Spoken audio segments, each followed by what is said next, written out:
महाभारत के प्रथम खंड में आदि पर्व के 16वें अध्याय में कद्रु और बिंता को कश्यप जी के वरदान से अभीष्ट पुत्रों की प्राप्ति। शौनक जी बोले, सूत नंदन, आप ज्ञानी महात्मा आस्तिक की इस कथा को पुनः विस्तार के साथ कहिए, हमें उसे सुनने के लिए बड़ी उत्कंठा है। सौम्य, आप बड़ी मधुर कथा कहते हैं, उसका एक एक अक्षर और एक एक पद कोमल है, तात इसे सुनकर हमें बड़ी प्रसन्नता होती है। आप अपने पिता लोम हर्षण की भांति ही प्रवचन कर रहे हैं। आपके पिता सदा हम लोगों की सेवा में लगे रहते थे। उन्होंने इस उपाख्यान को जिस प्रकार कहा है उसी रूप में आप भी कहिए। उग्र श्रवाजी ने कहा, आयुष्मान, मैंने अपने कथा वाचक पिताजी के मुख से यह आस्तिक की कथा जिस रूप में सुनी है उसी प्रकार आपसे कहता हूँ। ब्राह्मण, पहले सत्य युग में दक्ष प्रजापति की दो शुभ लक्षणा कन्याएं थीं, कद्रु और बिंता। वे दोनों बहनें रूप सौंदर्य से संपन्न तथा अद्भुत थीं।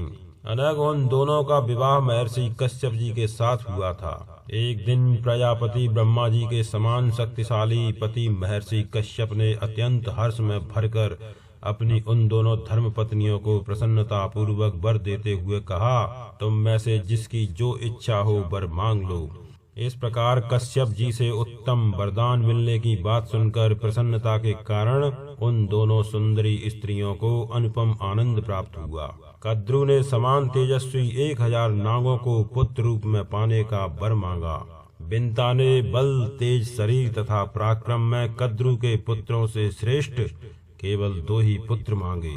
बिंता को पतिदेव ने अत्यंत अभीष्ट 2 पुत्रों के होने का वरदान दे दिया। उस समय बिंता ने कश्यप जी से एवं मस्तु कहकर उनके दिए हुए वर को शिरोधार्य किया। अपनी प्रार्थना के अनुसार ठीक वर पाकर वह बहुत प्रसन्न हुई। कद्रु के पुत्रों से अधिक बलवान और पराक्रमी 2 पुत्रों के होने का वर प्राप्त करके बिंता अपने आप को कृत्य मानने लगी। समान तेजस्वी 1000 पुत्र होने का वर पाकर कद्रु भी अपना मनोरथ सिद्ध हुआ समझने लगी। वरदान पाकर संतुष्ट हुई अपनी उन धर्म पत्नियों से यह कहकर कि तुम दोनों यत्न पूर्वक अपने अपने गर्भ की रक्षा करना। महातपस्वी कश्यप जी वन में चले गए। उग्र श्रवाजी ने कहा, ब्राह्मण, तदनंतर दीर्घ काल के पश्चात कद्रु ने 1000 और बिंता ने 2 अंडे दिए। दासियों ने अत्यंत प्रसन्न होकर दोनों के अंडों को गर्म बर्तनों में रख दिया। वे अंडे 500 वर्षों तक उन्हीं बर्तनों में पड़े रहे। तत्पश्चात 500 वर्ष पूरे होने पर कद्रु के 1000 पुत्र अंडों को फोड़कर बाहर निकल आए, परंतु बिंता के अंडों से उसके 2 बच्चे निकलते नहीं दिखाई दिए। इससे पुत्रार्थनी और तपस्विनी देवी बिंता सौत के सामने लज्जित हो गई। फिर उसने अपने हाथों से एक अंडा फोड़ डाला। फूटने पर उस अंडे में बिंता ने अपने पुत्र को देखा। उसके शरीर का ऊपरी भाग पूर्ण रूप से विकसित एवं पुष्ट था, किंतु नीचे का आधा अंग अभी अधूरा रह गया था।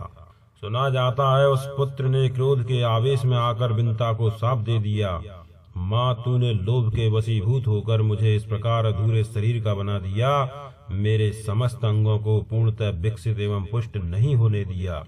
इसलिए जिस सौत के साथ तू लाग डांट रखती है उसी की 500 वर्ष तक दासी बनी रहेगी। और माँ, यह जो दूसरे अंडे में तेरा पुत्र है यही तुझे दासी भाव से छुटकारा दिलाएगा। किंतु माता, ऐसा तभी हो सकता है जब तू इस तपस्वी पुत्र को मेरी ही तरह अंडा फोड़कर अंगहीन या अधूरे अंगों से युक्त न बना देगी।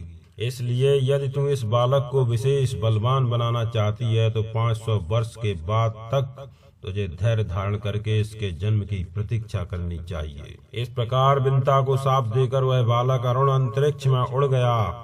ब्राह्मण, तभी से प्रातःकाल प्राची दिशा में सदा जो लाली दिखाई देती है उसके रूप में बिंता के पुत्र अरुण का ही दर्शन होता है। वह सूर्य देव के रथ पर जा बैठा और उनके सारथी का काम संभालने लगा।